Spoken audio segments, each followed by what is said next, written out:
Direction le théâtre de poche pour Berlin Cabaret, où Stéphane Drouet a reconstitué l'atmosphère de ce lieu emblématique de l'entre-deux-guerres allemand. Un îlot de liberté, de poésie et de subversion au milieu de l'océan totalitaire nazi. On en regarde un extrait.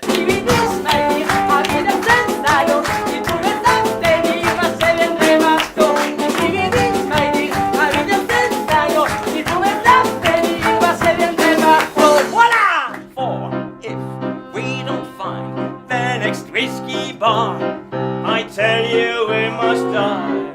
I tell you we must die. I tell you, I tell you, I tell you we must die.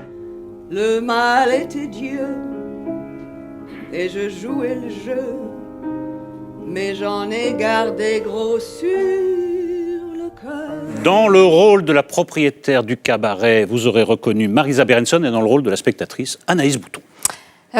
J'adore Cabaret, le film de Bob Fosse. Donc j'attendais de voir ce qu'on pouvait en faire, parce que le cabaret, c'est le lieu de la résistance, c'est le lieu de la décadence, c'est le lieu de la politique, c'est le lieu de l'érotisme. C'est une période très particulière de l'histoire. La poésie aussi, beaucoup de poésie. Le film de Bob Fosse est un chef-d'œuvre, en fait. Et ben, c'est la même chose. Sur la toute petite scène du théâtre de poche, c'est fantastique ce truc. Stéphane Drouet est plein d'imagination. Ouais. Il a composé une bande son. Alors il a repris des musiques de Kurt Weill, si j'ai bien compris. Il les a réadaptées, etc. Il a fait. L'histoire se déploie. On a l'impression d'y être. Elle est fantastique en rôle de mère un peu maquerelle. Horrible, cette Marisa Berenson, oui. Marisa Berenson, sans morale, amorale, elle déteste son fils, et puis ça va très très mal finir. J'ai adoré. Bonne soirée, quoi. On a l'impression que vous avez passé une bonne soirée. Oh, Eric. Et vous, Hubert? Ah bah moi, je plus sois complètement. C'était également une bonne soirée pour toutes les raisons qui ont été dites là. C'est chaque comédienne et chaque comédien et les 3-4 musiciens sont sûr. Tous et tout le temps excellents. La narration du spectacle est bien parce qu'effectivement il y a un inconscient. À mon avis, celles et ceux qui vont voir le spectacle, c'est parce qu'ils aiment la politique, l'érotisme et la symbolique de ce lieu-là, le cabaret, et de ce que ça représente. Ils sont un peu fassbinderiens dans l'âme, ils sont un peu courteveiliens dans l'âme, ils sont un peu surréalistes dans l'âme. C'est un peu ça. Ils s'y retrouveront complètement, je tiens à leur dire. À chaque fois, il y a dans le texte, dans le déguisement, dans le taquinement, dans la façon dont ils rendent le public, il y a toujours des surprises, ce qui fait qu'en fait, on a beau connaître un peu l'histoire, en fait, on ne la connaît pas, on a beau connaître le sujet, en fait, on va être surpris, c'est génial.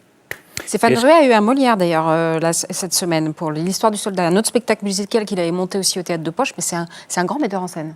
Eh ben, c'est le moment de l'accueillir avec Marisa Berenson, en plus. Voilà. Bonjour Marisa, c'est un plaisir de vous recevoir. Merci beaucoup. Prenez place.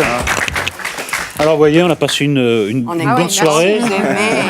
Mais Anaïs a bien posé la problématique. Est-ce que vous n'avez pas eu un petit doute quand on vous a proposé de reconstituer donc, ce cabaret dans ce tout petit espace en fait? Parce que vous en tirez un parti formidable. Il y a une histoire qui se déploie, il y a des véritables décors, il y a des changements de costumes incroyables. Mais dans une toute petite salle comme le théâtre de poche, ça pose quand même des... C'est merveilleux voilà. en fait. Ouais. Parce qu'il y a une intimité, une proximité avec le public et on joue comme dans un vrai cabaret.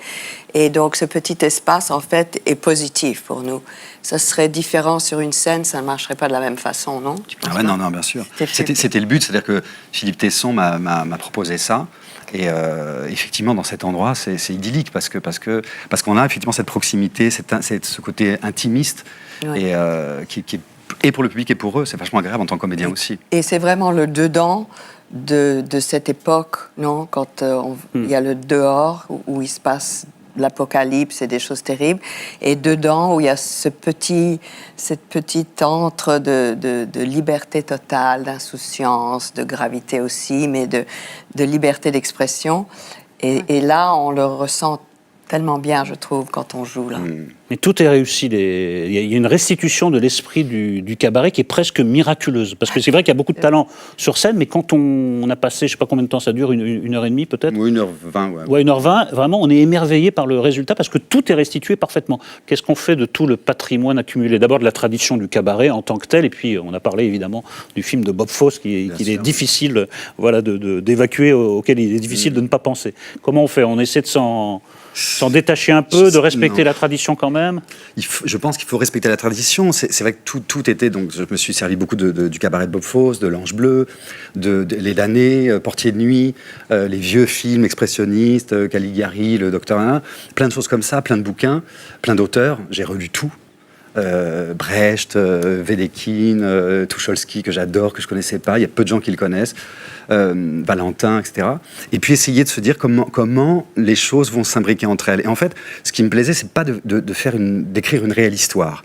C'est juste de se dire, comme disait Marisa, il y a le dedans et le dehors. Je suis parti sur ce tableau de Gross que j'ai vu après, qui s'appelle Dedans et dehors, que j'ai fait reproduire sur le piano, comme ça, qui s'appelle effectivement Dedans et dehors. Et de garder une histoire entre les personnages. Les personnages, c'est la situation. Moi, j'ai écrit ça super rapidement, comme une évidence. Et on l'a reçu comme tel. Merci beaucoup de nous avoir rendu visite et surtout merci pour ce spectacle. Il fait l'unanimité. Merci beaucoup. Merci Maria. Un vrai plaisir. Et longue vie au spectacle. Ciao.